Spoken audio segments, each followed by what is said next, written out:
Assalamualaikum warahmatullahi wabarakatuh. Salam jumpa lagi pada channel Bengkel Engineer pada serial kuliah singkat selanjutnya. Topiknya kali ini adalah kopling dan universal joint. Nah, kopling ini yang umum kita kenal ini adalah gear kopling. Ini Seisa nih, produknya Seisa Sumitomo ya. Aplikasi gear kopling ini untuk roller table ini seperti untuk pabrik baja ya, kemudian rolling mill ini juga untuk pabrik baja, untuk crane, untuk pompa yang besar-besar itu paper mill ya, karena memang KW rating ya untuk gear kopling ini besar-besar untuk mentransmisikan dengan daya motor yang besar atau turbin itu menggunakan gear kopling. Kemudian ada juga fluid kopling. Ini flander, ini fluid kopling. Nanti penjelasan selanjutnya lebih detail ya. Malah kita akan menampilkan videonya di akhir kuliah singkat ini, bagaimana cara kerja fluid kopling ini. Fluid kopling ini punya keunggulan memang smooth mentransmisikan torsi ya dari input ke output, karena antara bagian satu dengan bagian lain tidak terkoneksi secara mekanis, tapi transmisi daya itu melalui fluid yang dipompa dari bagian kiri ke bagian kanan ya, itu turbinnya, sehingga dia bergerak. Nanti penjelasannya lebih detail pada kuliah ini. Selanjutnya juga transmisi daya itu dengan universal joint.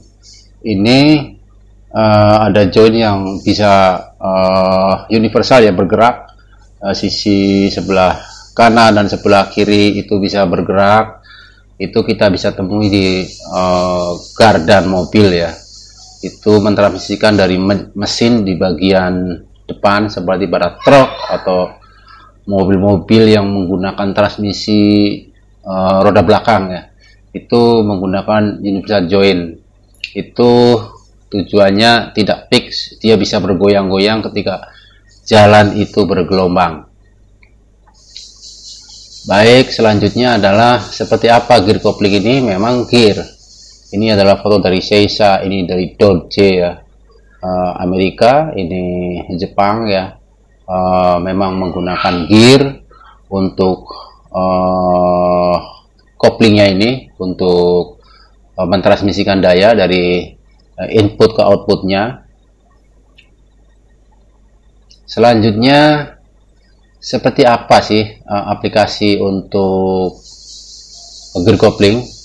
Seperti yang saya jelaskan sebelumnya, bahwa memang aplikasi gear kopling ini untuk transmisi daya yang besar-besar, untuk steam turbin ya, jadi turbin-turbin pembangkit listrik yang gede-gede itu, atau juga untuk gas turbin, dan juga ternyata fluid kopling. Fluid kopling itu walaupun namanya kopling, tapi dia membutuhkan koneksi antara shaft input outputnya itu, dan itu butuh kopling yang punya kekuatan besar, karena fluid kopling itu juga mentransmisikan daya-daya yang besar ya. Jadi ternyata untuk koneksi input output shaft itu menggunakan gear kopling untuk fluid kopling. Nah, seperti apa gear kopling ini? Aplikasi di industri ini ada centrifugal blower, kemudian kompresor, centrifugal pump. Ini adalah pompa-pompa yang besar, yang punya power motor besar, centrifugal kompresor, centrifugal blower, centrifugal pump ya. Kita temui yang besar-besar itu, yang megawatt itu ada di industri minyak dan gas ya, atau petrokimia, itu menggunakan power besar untuk kompresor atau untuk pompa ya. Nah, koplingnya adalah gear kopling, karena gear kopling punya kemampuan sampai megawatt, bahkan sampai ratusan megawatt ya. Kemudian juga untuk kalau kita di pabrik semen itu ada rotary kiln ya, yang panjangnya ratusan meter itu diputar oleh roda gigi yang diameternya itu 5 meter 7 meter ya. Itu diputar oleh dua gearbox, dua penggerak. Itu koplingnya adalah gear kopling untuk rotary dryer, pulverizer, reciprocating compressor.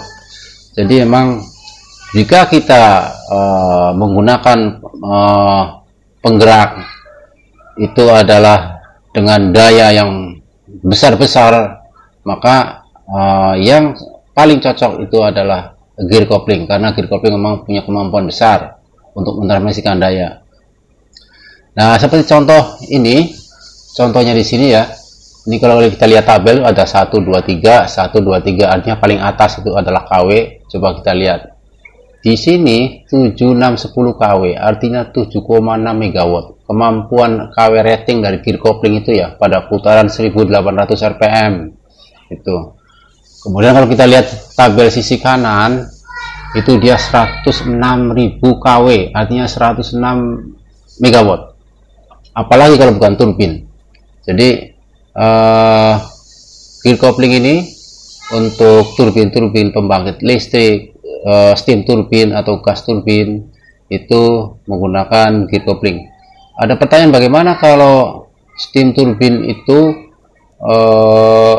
dengan KW ratingnya itu adalah sampai 500 megawatt atau 1000 megawatt? Ya tentunya pakai gear kopling, tetapi itu produk khusus ya. Kalau ini adalah produk pasar ini, mereka juga menggunakan gear kopling karena memang kemampuannya besar untuk mentransmisikan daya dari terkoneksi kalau untuk membagi listrik dari turbin ke generator. Nah, kalau untuk daya-daya kecil kita menggunakan chain coupling ya. Chain coupling ini foto dari Subaki chain ya. Memang bentuknya seperti chain and sprocket. Silakan lihat kuliah singkat pada part 4 ya di chain sprocket. Ini memang ini adalah sprocketnya, ini adalah chainnya. Cuman dibuat produk chain coupling. Seperti ini bentuknya. Chain coupling ini tidak memerlukan alignment presis tinggi antara input output sub, tidak, karena dia punya kelonggaran, mengkompensasi dari ketidaklurusan alignmentnya itu dikompensasi dari kelonggaran chain ini. Jadi beda dengan gear kopling. Kalau gear kopling kan presis tinggi ya, begitu di alignment menggunakan dial, ini juga menggunakan dial, tetapi tidak se-strict gear kopling. Kalau ini punya kelonggaran sedikit ya dari kelonggaran chain ini. Nah, ini kalau untuk transmisi daya yang kecil,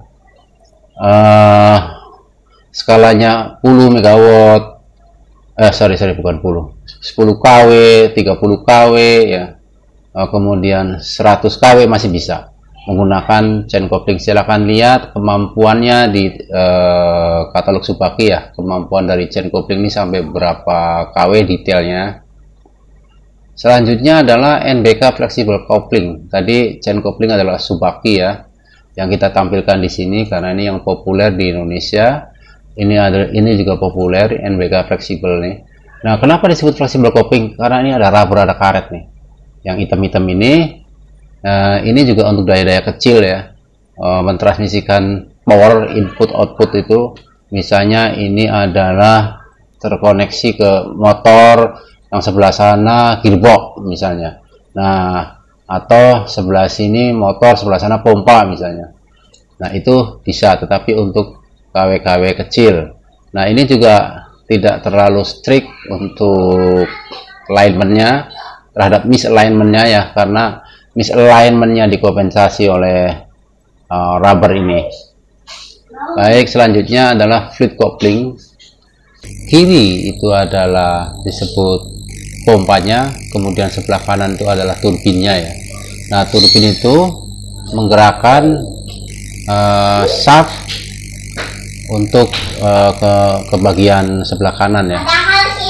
Nah, ini kalau kita lihat bagian ini, oli itu dipompa, kemudian dipompa menuju ke bagian sebelah walaupun dalam satu rumah ya, itu impeller turbinnya. Selanjutnya menggerakkan as ini. Nah, unggulnya dari fluid coupling ini adalah tadi sudah dijelaskan sebelumnya, sangat semut mentransmisikan torsi ya, karena bukan dia tidak tersambung langsung secara mekanis, tetapi antara bagian kiri dan bagian kanan itu dia berputar itu karena ada aliran fluida yang dipompa menuju bagian kanan, bagian turbinnya. Nanti untuk lebih jelasnya kita akan tunjukkan videonya ya di akhir dari penjelasan ini. Ini adalah bentuk-bentuk dari fluid coupling. Fluid coupling ini besar-besar KW-nya, ini fluid coupling besar-besar KW-nya. Selanjutnya kalau kita lihat dari katalog ya, Transfluid ini adalah 1840 kW, artinya itu adalah 1,8 megawatt ya, KW rating dari fluid ini, fluid coupling ya. Ini 2500, ini artinya 2,5 megawatt, ini 2 megawatt ya. Jadi memang kemampuan dari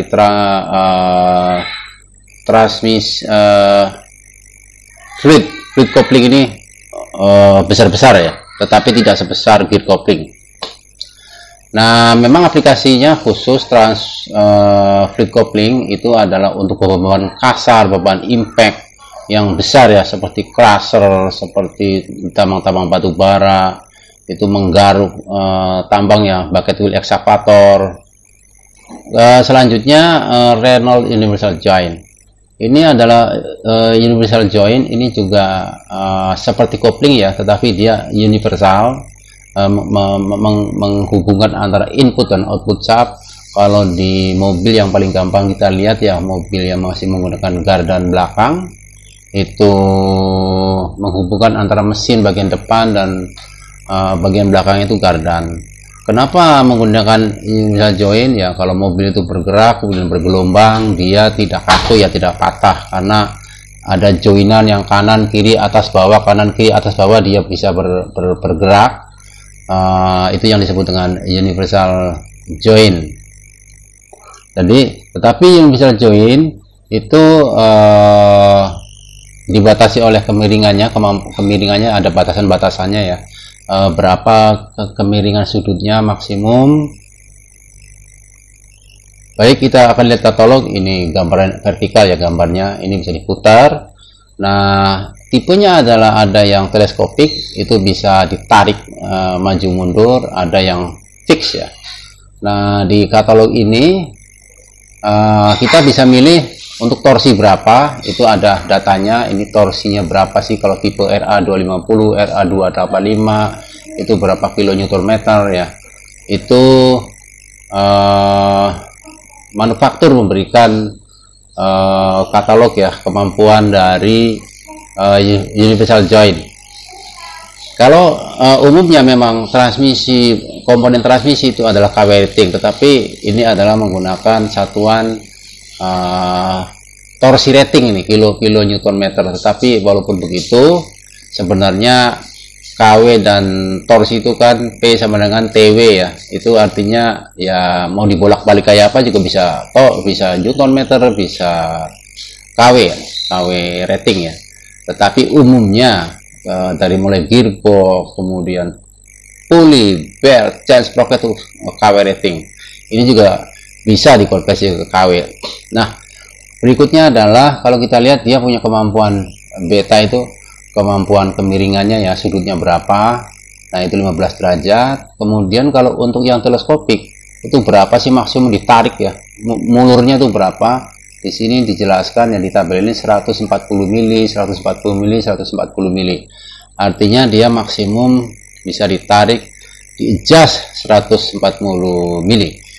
Kenapa kok memilih tipe teleskopik? Jika kita antara bagian yang digerakkan dan penggerak ya, penggeraknya misalnya motor listrik ya, dinamo listrik.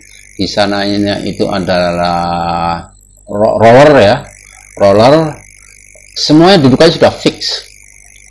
Cuma disisakan hanya untuk adjustment sepanjang ini, sepanjang 140 mili. Itu kita milih teleskopik, jadi sudah dicor semua tuh. Kalau tipe fix itu adalah misalnya bagian yang digerakkan tuh sudah dicor, bagian motor penggeraknya itu belum. Di-connect dulu, bisa join ini, baru setelah sudah connect, fix, pas, dikencengin semua, cor, udah. Jadi pas ya itunya, koneksinya, karena ini kan tidak boleh meleset sama sekali. Demikian kuliah singkat ini, kuliah singkat 45 ya, dari tentang menentukan komponen mesin. Selanjutnya kita akan lihat mengenai bagaimana fluid coupling ini ya bekerja. Supaya lebih jelas, kita tonton videonya, video yang dikeluarkan oleh Flender ya, supaya memberikan gambaran bagaimana cara kerja fluid coupling. Perlu diingat, walaupun fluid coupling ini namanya coupling, dia tetap butuh coupling berikutnya untuk nyambung. Tadi ada salah satunya adalah gear coupling ya, itu karena dia bentuknya seperti ini, dia membutuhkan coupling berikutnya atau bushing ya, itu ke input dan output yang digerakkan. Memang salah satu tujuan dari fluid coupling ini adalah karena beban impact yang besar, misalnya untuk crusher, untuk bucket wheel excavator menggaruk di daerah tambang ya. Jadi kadang bebannya itu tinggi, langsung naik inersianya itu. Tapi dia itu adalah keunggulannya adalah soft, tidak langsung kaget gitu. Jadi tidak membutuhkan soft starter ya. Jadi kalau kita juga soft starter dan dia punya delay tertentu ya untuk sampai connect torsinya 100% ditransmisikan, itu misalnya untuk conveyor yang punya penggerak tuh ada tilenya tuh ada motornya, kemudian headnya juga ada motornya. Nah itu kan harus sinkron ya, dengan panjang misalnya 3 km 5 km conveyor, itu yang paling sesuai supaya tidak terjadi missing sedikit pun ya, sekian detik itu bisa gulung beltnya itu. Yaitu yang paling pas adalah menggunakan fluid coupling. Baik, kita ikutin video selanjutnya untuk lebih jelasnya. Untuk memperjelas penjelasan mengenai fluid coupling, bagaimana cara kerjanya, kita lihat di video ini bagaimana fluid coupling bekerja. Ini adalah salah satu merek fluid coupling, Flender. Kita lihat supaya lebih jelas bagaimana fluid coupling itu bekerja.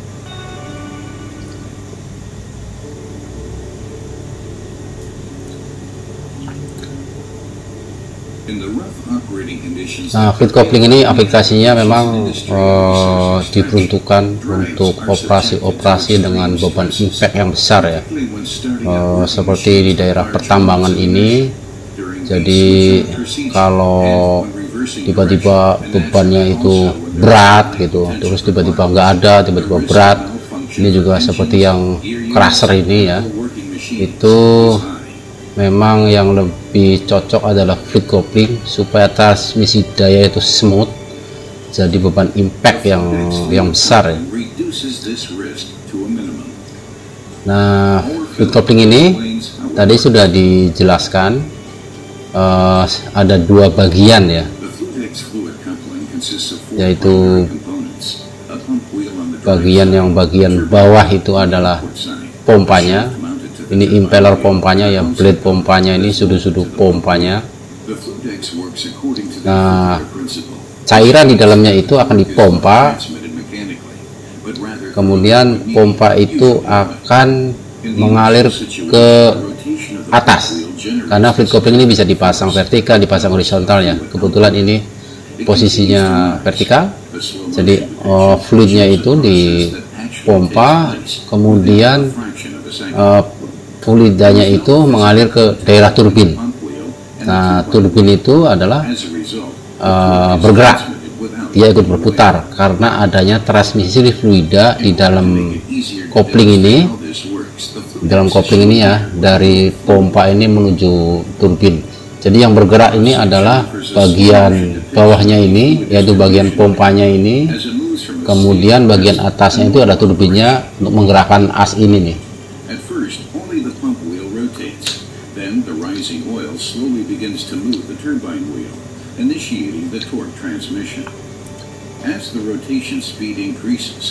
Nah, karena ini antara bagian ini dan bagian ini secara langsung itu secara mekanis kan tidak terhubung secara mekanis, tapi dia terhubung karena adanya fluida yang dipompa dari bagian pompa ke bagian turbin ini.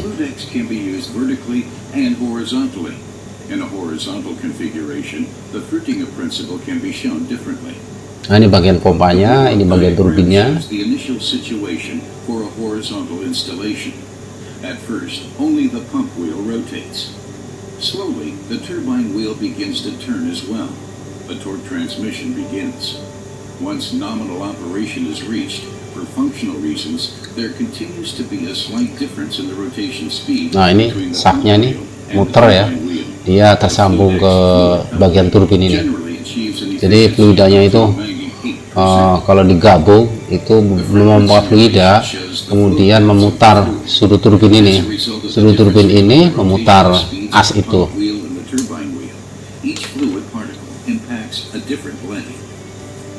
Nah, memang keunggulan dari fluid coupling ini seperti yang sudah dijelaskan sebelumnya, itu smooth, perpindahan energi itu smooth, perpindahan torsinya itu smooth. Jadi dengan fluid coupling ini tidak diperlukan lagi soft starter. Soft starter itu kan juga harganya mahal,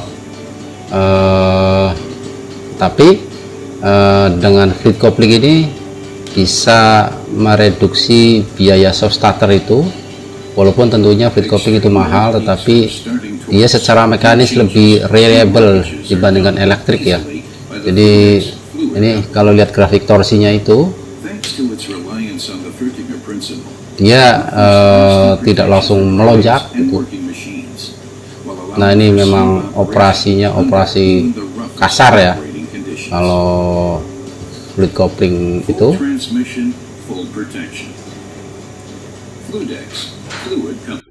Oke, demikian kuliah singkat ini tentang fluid coupling. Kita akan lihat video selanjutnya pada masih serial kuliah singkat. Ikuti terus channel ini pada channel Bengkel Engineer. Assalamualaikum warahmatullahi wabarakatuh.